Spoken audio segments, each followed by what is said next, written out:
In this video, I'm going to show you 3 things that are instantly going to improve your performance, whether that be exams, physical exercise, or just generally being on form for a big occasion. With these 3 things, you can implement them straight away to start improving the way that you perform. Welcome back to the channel. My name's Dr. Ash, and before we start, I'm just going to say that although I am a medical doctor, I am not your doctor. So this advice is to be taken with a pinch of salt and not to be implemented without first consulting your own doctor. And now that we've got the legal stuff out of the way, let's dive straight in. Number 1, if you want to perform well in a sporting event or a test that you've got coming up, don't underestimate the power of hydration. Of course, all of us know that we need to be well hydrated, but I think people underestimate just how much that needs to be for us to perform at our optimum level. You've probably heard me talk a few times about a new podcast that I've discovered that I absolutely love by a guy called Andrew Huberman. He's a neuroscientist, and he talks about one of his colleagues who devised an equation to kind of work out the optimum hydration for you. So to find out the optimum hydration for you, what you need to do is take your body weight in pounds, divide that by 30, and that gives you the amount in fluid ounces that you should drink every 20 minutes. Now, this is an American podcast, so of course it's in the imperial system, but to me, when I calculated it, I'm about 78 kilos, and that works out to about 500 ml, so roughly just under a pint per hour. And obviously this seems like a lot, and of course is not going to be sustainable throughout the day, but remember that this is just while you're performing to maintain that peak performance. The second is to maintain a good level of electrolytes.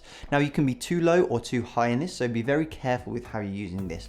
Again, remember to consult your doctor before doing anything like this, but generally it's possible to be deficient in both sodium and potassium. So of course it's really important that we don't overdo any of these, because just as much as they can be too low, they can also be too high, which causes even more problems.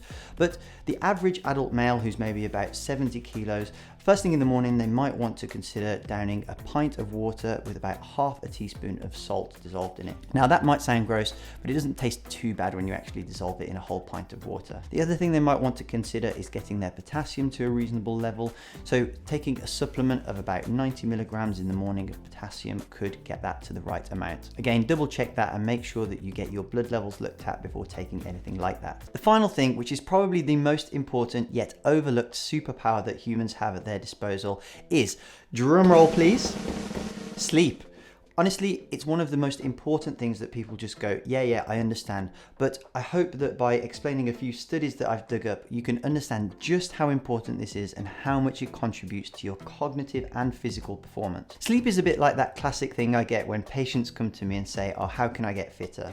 And then when you talk to them about diet and exercise, they look at you and think like, oh, yeah, I know all of that. But the problem is that people want this magic pill to kind of transform them straight away. But actually what they don't realize is that they often overlook the fundamental yet highest impact things. And I just want to highlight a couple of really interesting studies that are just going to show you how much sleep matters. So in 2016, they did a study looking at charismatic leaders, and they wanted to find out what traits were they that set them apart from all the others and made them so dynamic. So they looked at everything from speaking eloquently to looks to whatever they could think of that might set them apart from the rest. And given the context, you're not going to be surprised that the difference between a charismatic leader and a less dynamic one was that they actually got more than 7 hours sleep. Similar studies were then done taking these same charismatic people and trying them in front of different crowds based on whether they got more than 7 or less than 7 hours sleep in a night. And the results showed that when the crowd that were exposed to the same person with less than 7 hours sleep thought that they were not a charismatic leader, whereas the crowd that saw them when they had more than 7 hours sleep thought that they were an amazing, fantastic, charismatic leader. But what's funny that other studies have proven is that we are terrible at knowing when we are affected by sleep. Another study in 2007